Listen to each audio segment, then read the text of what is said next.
una introducción en el pensamiento del tema que vamos a hablar. En realidad quisiera relacionarlo con lo que estuvimos hablando el domingo pasado y el domingo anterior. Le voy a traer algunas cosas a la mente y vamos a tratar de relacionarlo y hoy hacer una especie de cierre de eso.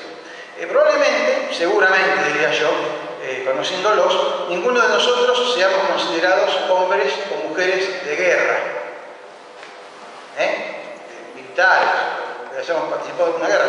El último conflicto bélico de nuestro país fue allá por 1982, ya 33 años y pico, y bueno, y aún cuando fue un conflicto bélico, una guerra en la cual estuvo involucrado el país, digamos que el porcentaje de población que se vio directamente involucrado fue ínfimo en relación a la población del país.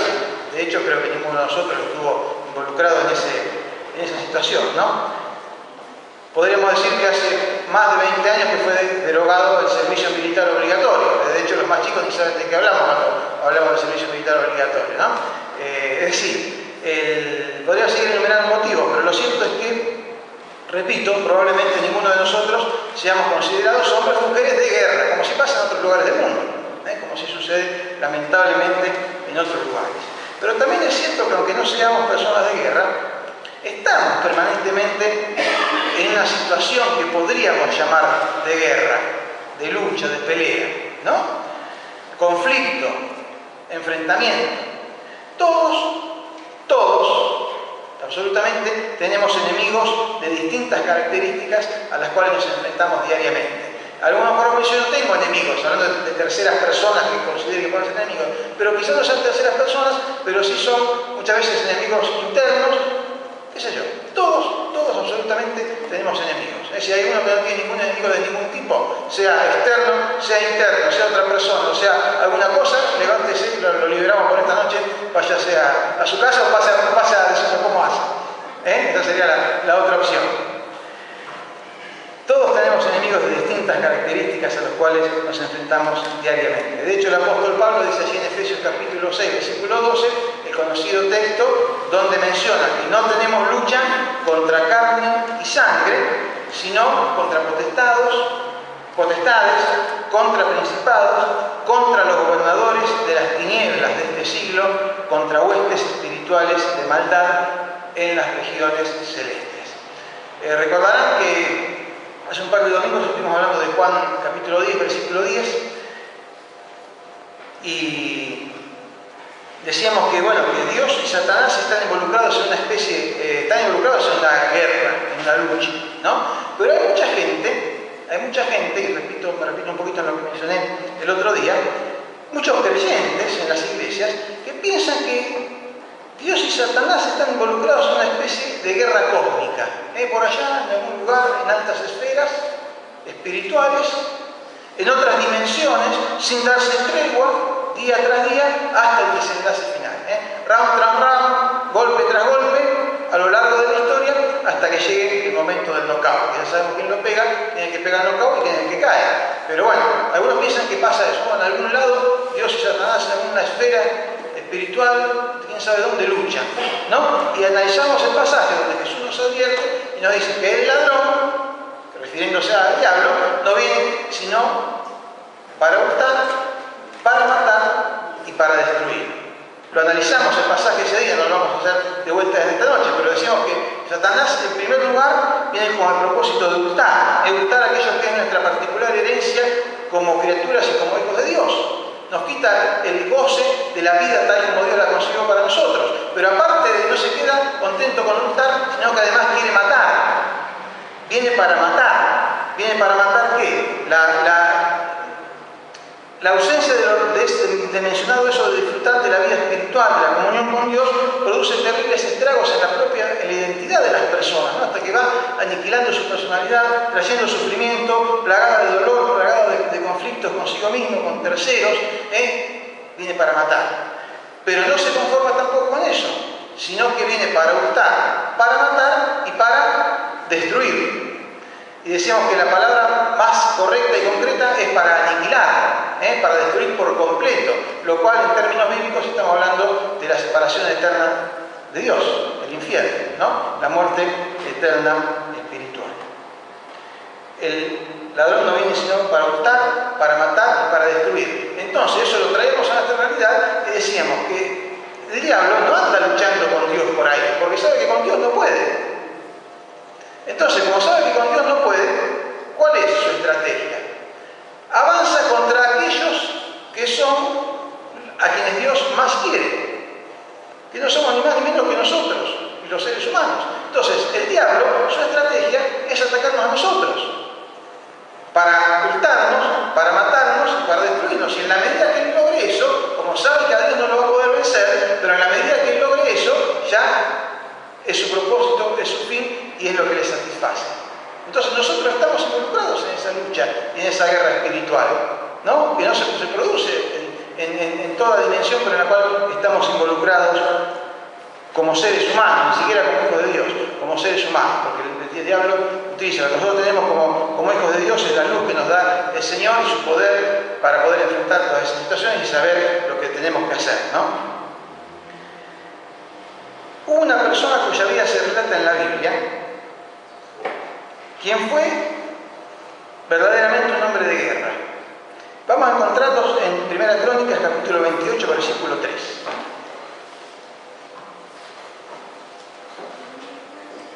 Primer libro de Crónicas, capítulo 28, versículo 3.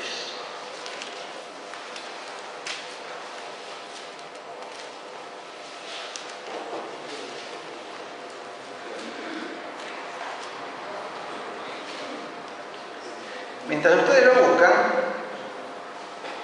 quisiera completar la idea que venía desarrollando con el versículo de 2 Corintios 4, 5, 10, capítulo 10, versículos 4 y 5, donde dice que aunque andamos según la carne, no militamos según la carne, porque las armas de nuestra milicia no son carnales, sino poderosas en Dios para la destrucción de fortalezas.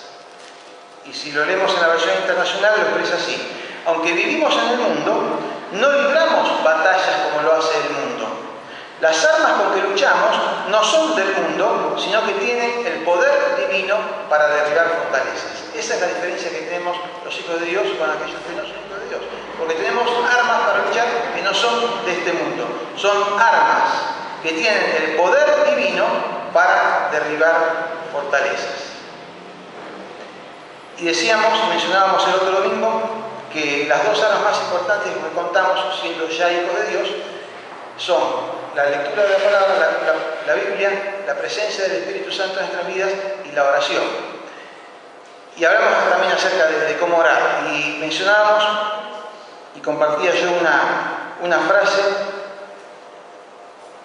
que decía: muchas personas oran por cosas que solamente pueden venir por medio del trabajo, y trabajan por cosas que solamente pueden venir por medio de la oración. Y llamábamos a la reflexión de qué manera estamos orando y cómo actuamos consecuentemente a la oración que hacemos. Entonces vamos a estar hablando relacionado con eso, por eso traigo esto a colación. Muchas personas oran por cosas que se consiguen solamente por medio del trabajo y nos pensamos que porque se las decimos a Dios, bueno, que Él se encargue. Eso nunca acontece, nunca pasa, porque lo que nos corresponde a nosotros no lo hacemos. Y nos podemos hacer cosas y invertimos tiempo, años quizás, en procurar cosas que son las que corresponden a Dios. Vienen solamente por medio de la oración. Anoche tuve la oportunidad de ver por segunda vez en 14 días la película Cuarto de Guerra, la que vimos en la reunión de matrimonio. Anoche la pasaron los jóvenes, la estuvimos mirando ahí con un grupo de hermanos. Cuando las hermanas que lo vimos por primera vez a fin de octubre en la reunión de matrimonio, Patricia y Ana, que son las encargadas, dijeron: vamos a mirar una película, Cuarto de Guerra, en la reunión de matrimonio. Yo, Cuarto de Guerra, me imaginé que debe ser el cuarto del matrimonio, que se deben llevar a las patadas, entonces es el Cuarto de Guerra. Esa fue la expectativa con la que yo vine. Bueno, la temática tenía algo que ver con un conflicto matrimonial, pero era bastante más amplia. El Cuarto de Guerra era el cuarto de una viejita, creyente, hija de Dios, el cual ella había dispuesto como un cuarto donde ella decía que iba a pelear, que iba a luchar. En definitiva, ¿qué era lo que iba a hacer? Nada más que la Biblia. Iba a orar, era su cuarto de oración. Y ella la llamaba su cuarto de guerra. Entonces, hermanos, ¿cuántas veces nos pasamos trabajando por cosas que solamente pueden venir por medio de la oración? ¿Y cuántas veces oramos y nos creamos falsas expectativas pensando que Dios va a hacer algo que nos corresponde hacer a nosotros. El problema espiritualmente es que si nuestras expectativas no son las correctas, nuestras experiencias espirituales pueden ser frustrantes. Porque nosotros esperamos algo de parte que Dios vaya a hacer y que Dios no lo va a hacer, porque lo tenemos que hacer nosotros, realmente podemos llegar a sentirnos frustrados. Por eso la importancia, enfatizamos siempre, hermanos, de conocer la palabra del Señor, para conocer al Señor y conocer la forma en que Dios obra y que nosotros tenemos que actuar. Porque después es fácil echarle la culpa a otro o echarle la culpa a Dios. O si Dios no me escucha, Dios no hace lo que tiene que hacer. Dios lo que tiene que hacer lo hace, pero el problema somos nosotros. ¿Quién es el hombre de guerra del cual vamos a mencionar en esta noche? David. ¿Cómo dice así 1 Crónicas 28:3? Lo que lo haya buscado. Mas Dios me dijo: tú no edificarás casa a mi nombre, porque eres hombre de guerra y has derramado mucha sangre. O sea que David fue un hombre de guerra con todas las letras, ¿no? Porque dice que había derramado mucha sangre, es decir, era un militar, era un general de su ejército del cual iba a luchar. Pero no solo era un hombre de guerra desde el punto de vista militar, sino realmente en la vida misma fue un hombre de guerra, porque se la pasó luchando. Hermanos, como nos pasa a nosotros, David estaba en permanente lucha. Cuando no tenía que ir a luchar con su ejército, al frente de su ejército estaba luchando con las circunstancias de la vida, y que vamos a mencionar algo ahora inmediatamente. Los relatos de la vida de David, crónicas de reyes y demás, no fueron escritos por él mismo, pero donde él dejó las impresiones de su pensamiento y su escritura de puño y letra es en donde, en los Salmos. Todo con la historia de David en los reyes son terceros que la cuentan, pero David en los Salmos nos expresa realmente su pensamiento, su sentir, su forma de su relación con el Señor y su forma de enfrentar las cosas. Y en muchos de esos salmos reflejan esta faceta de su existencia, de ser un hombre de guerra. Ayúdenme, yo voy a mencionar algunos salmos sueltitos y algún versículo, y le pido que el que lo encuentre lo lea. Salmo número 3, versículos 1 y 2. Presten atención cómo él va hablando siempre de guerra, de lucha, de pelea. Salmo 3, versículos 1 y 2.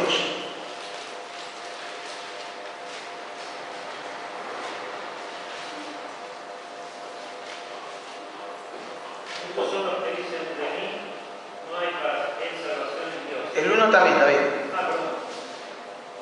Oh Jehová, cuántos se han multiplicado mis adversarios. Muchos son los que se levantan contra mí, muchos son los que dicen de mí, no hay para él salvación en Dios. Bien, adversarios se levantan contra mí. El salmo siguiente, el 4, también versículos 1 y 2.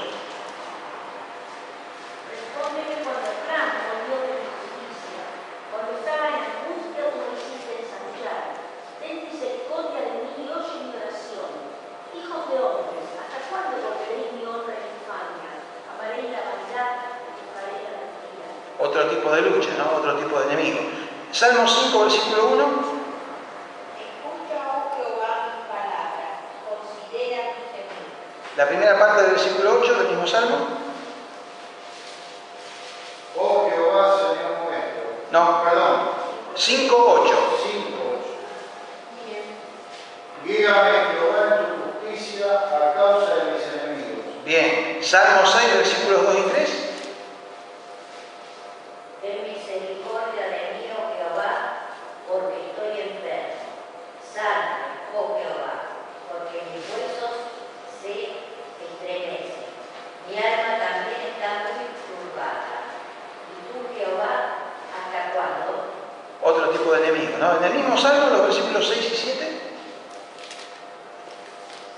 Me he consumido a fuerza de gemir, toda la noche inmundo de llanto mi lecho. Riego mi cama con mis lágrimas.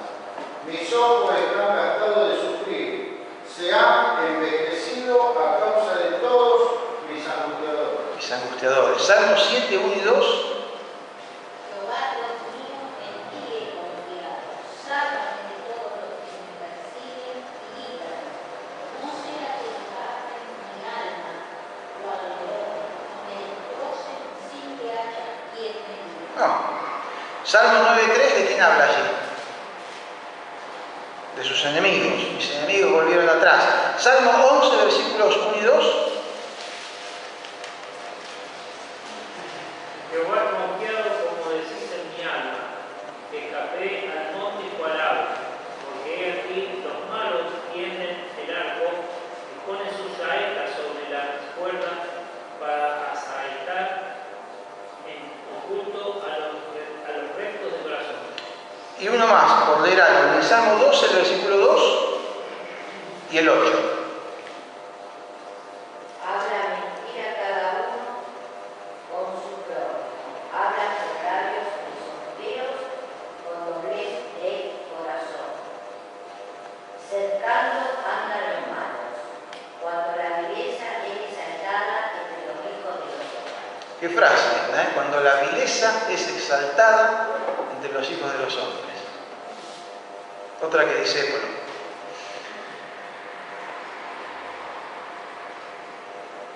gente que buscaba su mal, enfermedades, angustias, problemas familiares, intrigas palaciegas, difamación. Es decir, David vivió envuelto en guerras de todo tipo y tenía enemigos de todo tipo. Entonces, algunos de nosotros podrían pensar, bueno, por algo habrá sido. Por algo habrá sido que David le tocó pasar todas esas situaciones. Qué vida desastrosa, que Dios me libre de algo semejante, o cómo habrá terminado este tipo. Miren, vamos a ver la respuesta de estos pensamientos en la misma palabra de Dios. Primer libro de Samuel 13, 14. Y otro, por favor, busque Hechos 13, 22. Por algo habrá sido que David tuvo que enfrentar todo esto. ¿Qué dice el primer libro de Samuel, capítulo 13, versículo 14, acerca de David? Mas ahora tu reino no será duradero. Jehová se ha buscado un varón conforme a su corazón, al cual Jehová ha destinado para que sea príncipes a su pueblo, por cuanto tú no has guardado lo que Jehová te mandó. ¿Y quién era ese hombre al cual Dios había escogido? David. ¿Cómo dice que era? ¿De vuelta? Un varón conforme al corazón de Dios. Un varón conforme al corazón de Dios. ¿Y qué dice Hechos 13, 22?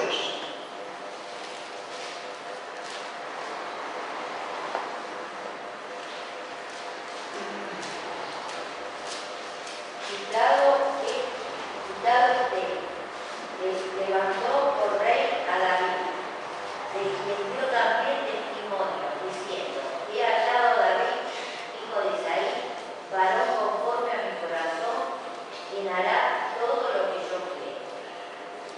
Hablamos hoy con algunos hermanos. Hermanos, hoy en día que está tan, vieron que hacen la propaganda, que lo que dijo este hace 15 años atrás, en el año 90, porque ahora dice otra cosa, que esto otro. Bueno, David, yo usamos esta frase, resistió los archivos. Porque lo que leímos en el primer libro de Samuel lo dijo el profeta Samuel en época contemporánea de David, es decir, 1000 años antes de Cristo.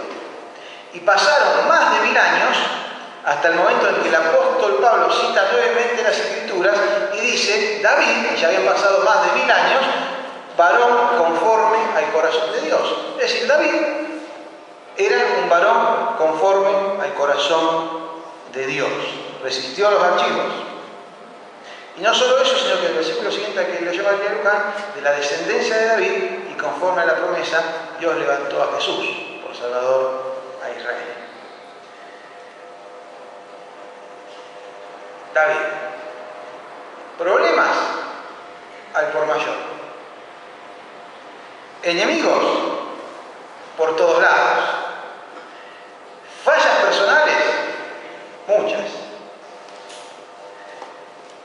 Luchas interminables y de todo tipo y características. Situaciones angustiantes. Bueno, leímos algunos salmos hace un rato.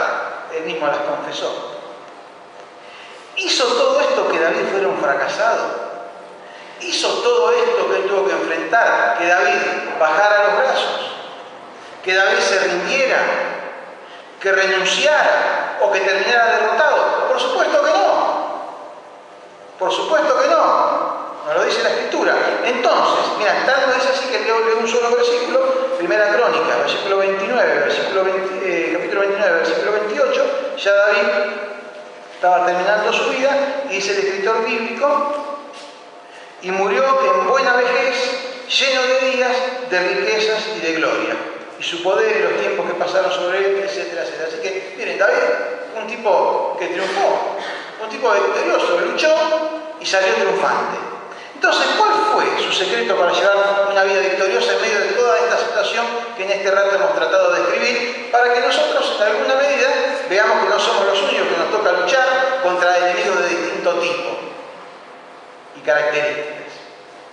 En todos los salmos que hemos mencionado, David describe su problema y también nos cuenta por dónde busca y encuentra la solución. Pero vamos a referirnos a uno solo de sus salmos, el número 27.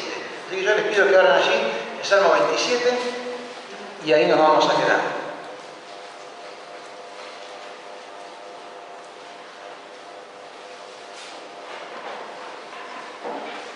Vamos a leer todos juntos el versículo 1. Salmo 27, 1, que dice: Jehová es mi luz y mi salvación. ¿De quién temeré? Jehová es la fortaleza de mi vida. ¿De quién he de atemorizarme? David comienza hablando de una emoción. El temor o el miedo, ¿no? ¿De quién temeré? ¿De quién he de atemorizarme? Vamos a decir que el temor o el miedo es una emoción caracterizada por una intensa sensación, habitualmente desagradable, provocada por la percepción de un peligro. El peligro puede ser real o puede ser supuesto o imaginario. Y puede ser presente, futuro o incluso pasado. Alguna situación de estas puede traernos temor o miedo. Sensación desagradable, sensación de un peligro que puede ser real o supuesto, en situaciones que a veces son del momento o que las recordamos o las imaginamos que pueden llegar a suceder. Es una emoción, lo leo porque para no ahorrar demasiado, porque esto está descrito de un libro, es una emoción primaria, es que surge de esas espontáneas que surgen en nuestra vida, que la llevamos con nosotros, ¿no? y que se manifiestan. Es una emoción primaria que se deriva de la aversión natural que tenemos al riesgo o a la amenaza o al peligro. Y se manifiesta en todos los animales, lo que incluye también, desde el punto de vista, al ser humano. La máxima expresión del miedo es el terror. Ya cuando llegamos al terror, estamos en el límite. Además, el miedo está relacionado con la ansiedad. La ansiedad muchas veces termina derivando en miedo. Los psicólogos hablan de temor real y de temor neurótico, según haya o no correspondencia entre la emoción y la amenaza. Es decir, yo puedo estar a 15 metros de altura. Si estoy parado encima de una pared de 15, está haciendo equilibrio, es un peligro real. Ahora, si estoy en un balcón, todo encerrado con rejas, puedo sentirme con miedo porque no sé por qué, pero bueno, no hay riesgo de que me pase nada. Bueno, ese es un temor neurótico, esa es una enfermedad. Lo otro es un temor natural, normal, temor real. El temor, escuchen esto, es una emoción natural del ser humano. Y en lo que la psicología describe como temor real, es decir, ante una situación que nos puede afectar verdaderamente, diríamos que es necesaria, porque nos ayuda a prevenirnos de ciertos riesgos y amenazas. Volviendo al ejemplo de estar a 15 metros de altura, es decir, yo tengo ahí un pequeño tapial que más o menos me protege, no voy a estar asomándome mi miedo, mi temor natural, va a ser que no me esté asomando con medio cuerpo afuera, sino que esté más bien tratando de preservarme de este lado de la pared. Entonces, el temor del cual está hablando David, por eso estamos hablando del miedo y del temor, es real y natural en el ser humano.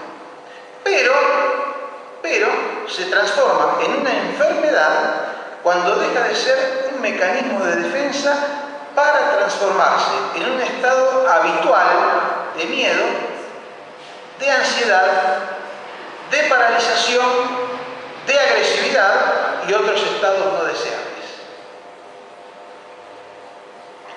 Ante la realidad de las amenazas y de los enemigos y de todo lo que genera temor en el ser humano, David levanta la bandera y dice: Dios es mi luz y mi salvación. Y si Dios es mi luz y mi salvación, ¿de quién temeré? Dios es la fortaleza de mi vida, dice David ante sus enemigos. Y si Dios es mi fortaleza, y es quien me defiende, y es quien me guarda, como dice él, ¿de quién he de atemorizarme? Y la seguridad de David se basa en que él no dice que Dios lo ilumina y le brinda protección. Leyeron ustedes, ¿no? Sino que su convicción personal le lleva a afirmar, y es palabra de Dios, así que es así, que Dios es luz, salvación y fortaleza. Él no está diciendo Dios me ilumina. Dios es luz. Dios es salvación. Dios es fortaleza. Y si en palabras del apóstol Pablo, allí en Efesios capítulo 3, dice que Cristo habita por la fe en nuestros corazones, entonces Dios es. Dios es. No importan las circunstancias, Dios es. Dios es luz, Dios es salvación y Dios es fortaleza. Alguna vez, no sé hablando de qué tema, pero mencioné esto y lo vuelvo a traer a colación hace tiempo atrás, quizás algunos no se acuerdan cuando estuvieron presentes. En el idioma español tenemos dos palabras para dos verbos distintos. Nosotros tenemos el verbo ser y el verbo estar, porque acá estamos diciendo Dios es o Dios está. Tenemos el verbo ser y el verbo estar. En otros idiomas, el más conocido de todos para nosotros en el inglés, hay un verbo, que ¿cuál es? To be, ¿qué quiere decir? Ser y estar. Según el contexto en el que se encuentre, el to be quiere decir ser o quiere decir estar. Hermanos, Dios to be. Dios es y está. Dios to be. Está y es, las dos cosas. No es que es, pero no sé si está, o está, pero no es. No, Él es y está y es. Y si Dios está, entonces es luz, es salvación y es fortaleza.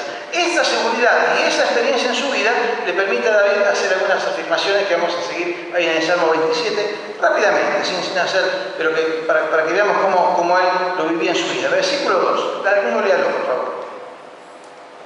Cuando se juntaron contra mí los malignos, mis angustiadores y mis enemigos, para comer mis carnes, ellos tropezaron y cayeron. Ante la realidad de los malignos, de los angustiadores y de sus enemigos, permaneció a salvo. Ellos cayeron, dice. Cayeron. Dios habló, Dios actuó, Dios estuvo y es protección, fortaleza, luz y salvación. Versículo 3. Aunque un ejército acampe contra mí, no temerá mi corazón. Aunque contra mí se levante guerra, yo estaré confiado. Ante la realidad de los ataques, porque habla del ejército, aunque un ejército acampe contra mí, ante la realidad de los ataques, podía estar tranquilo, confiado y sin temor, porque él decía: Dios es mi luz, es mi salvación y es mi fortaleza. Hermanos, será esta nuestra experiencia, porque lo mencionamos para que podamos apropiarnos para nosotros, ¿no? Porque es palabra del Señor y son experiencias que puede ser realidad en nuestra vida, lo que él vivía. Versículo 5.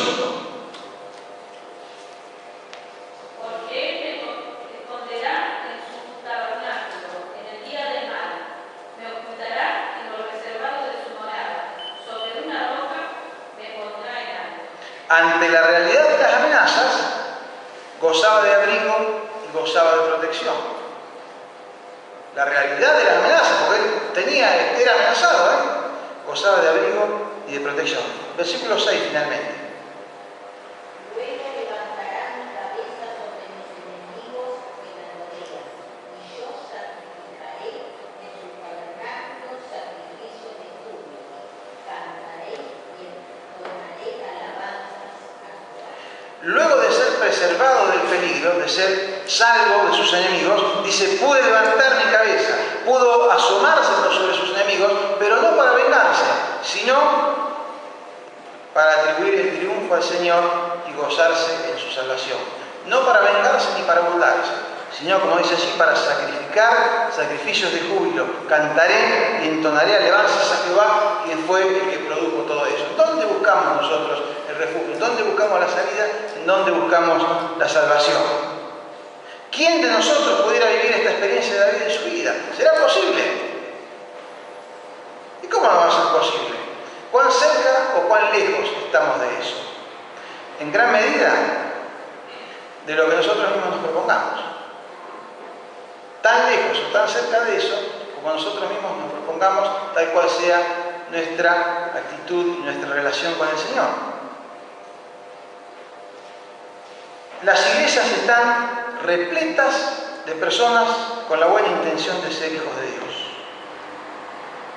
El secreto de David es su relación con Dios, hermano, y volvemos, y cuántas veces lo hemos dicho desde este púlpito y en las clases de la escuela dominical. El secreto es la relación y el conocimiento con Dios y su palabra. Si usted no tiene ninguna relación con Dios, o una relación muy light, o muy lejana, de apenas conocido, ni tiene conocimiento del Señor y de su palabra, es sin lugar a dudas el camino por el que debe comenzar a transitar. Si tu relación y tu conocimiento con Dios es casi nulo, bueno, no, tenés que empezar a caminar por ese camino. Y si ya estás transitando ese camino y ya tenés una relación con Dios, debes cultivarla permanentemente. Decía recién que las iglesias están repletas de personas con buenas intenciones, incluso con la buena intención de ser hijos de Dios. Gente que piensa que con transmitirle a Dios sus buenos propósitos es suficiente. Que Dios se encargue del resto. Yo ya le dije al Señor lo que yo quería, lo que yo pensaba. Le decimos a Dios, ayúdame, cuando en realidad le estamos queriendo decir, Dios, mirá qué bueno que soy. Mirá qué bueno que soy. Qué buenas intenciones que tengo. Quiero ser así o quiero ser asá. Quiero hacer esto o quiero hacer aquello. Así que, Señor, ocupate, ayúdame a que esto sea así como yo quiero. ¿Y qué sé yo si es lo que Dios quiere? ¿Estás seguro que es lo que Dios quiere? Debemos decir que con la sola buena intención no alcanza. Es un buen comienzo, pero no alcanza, no es suficiente. Y el Salmo 27 aquí David nos habla de lo mismo. Vamos a ver el versículo 4. ¿Tienen ahí a la vista Salmo 27, 4? Lo leo yo. Una cosa he demandado a Jehová, que esté yo en la casa de Jehová todos los días de mi vida, para contemplar la hermosura de Jehová y para inquirir en su templo. ¿Dice así?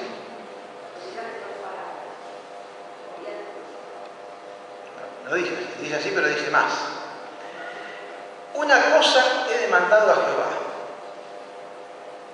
Esta buscaré, dice David. ¿Se acuerdan lo que decíamos antes?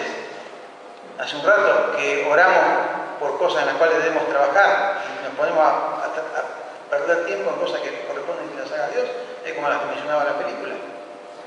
Una cosa he demandado a Jehová. Esta buscaré, que si se la pido al Señor, se lo presento, le presento la orden del Señor para decirle, Señor, yo quiero esto, pero lo voy a buscar, voy a hacer lo que a mí me corresponde. Que esté yo en la casa de Jehová todos los días de mi vida, para contemplar la hermosura de Jehová, es decir, para conocerle, para buscar y estar todos los días en la presencia del Señor. No se refiere a estar metido dentro de estas cuatro paredes, no se estar cada día en la presencia del Señor. Buscar y estar para contemplar su hermosura, relación personal, conocimiento, conocer al Señor, y para inquirir, es decir, para conocer su palabra. Esto le he demandado a Jehová, pero también lo buscaré. Esta relación personal, conclusión, y este conocimiento de Dios y de su palabra son los que nos pueden permitir vivir una vida como la de David, siendo acechados, hostigados, atacados, pero permaneciendo tranquilos, confiados y sin temor, porque nos sabemos dependientes de aquel que es y está, que es luz, salvación y fortaleza. Después de estos versículos, David hace una oración. Les invito a que lo leamos todos juntos. Está entre los versículos 7 y 12 del Salmo 27. Después de todos estos pensamientos, David eleva esta oración al Señor entre los versículos 7 y 12. ¿Lo leemos juntos? Oye, oh Jehová, mi voz con que a ti clamo. Ten misericordia de mí y responde. Mi corazón ha dicho de ti, buscadme el rostro. Tu rostro buscaré, oh Jehová. No escondas tu rostro de mí. No apartes con ira a tu siervo, ni ayuda asesino. No me dejes ni me desampares, Dios de mi salvación. Aunque mi padre y mi madre me dejaran, con todo Jehová correrá. Enséñame, oh Jehová, tu camino y guíame por senda de rectitud a causa de mis enemigos. No me entregues a la voluntad de mis enemigos, porque se han levantado contra mí testigos falsos y los que respiran crueldad. En estas condiciones no hay enemigo que te pueda vencer, hermano. No hay temor que te paralice. Dios nos propone una vida que vale la pena ser vivida. Como termina Juan 10:10, que citábamos antes. El ladrón vino para hurtar, matar y destruir. Pero Jesús ha venido para que tengamos vida y para que la tengamos en abundancia. Entonces dejemos de mendigar, dejemos de andar atemorizados, dejemos. El broche de oro del Salmo, bueno, es el final. Y con esto terminamos. Hubiera yo desmayado si no creyese que veré la bondad de Jehová en la tierra de los vivientes. Aguarda a Jehová. Espera en Dios. Termina diciendo. Pero también dice, esfuérzate y aliéntese tu corazón. Sí, espera a Jehová. Bien, hermanos. Dios es y está. Acuérdense de eso. Acordémonos de David. Jehová es mi luz y mi salvación. Vamos a llevárnoslos en nuestra mente con una melodía.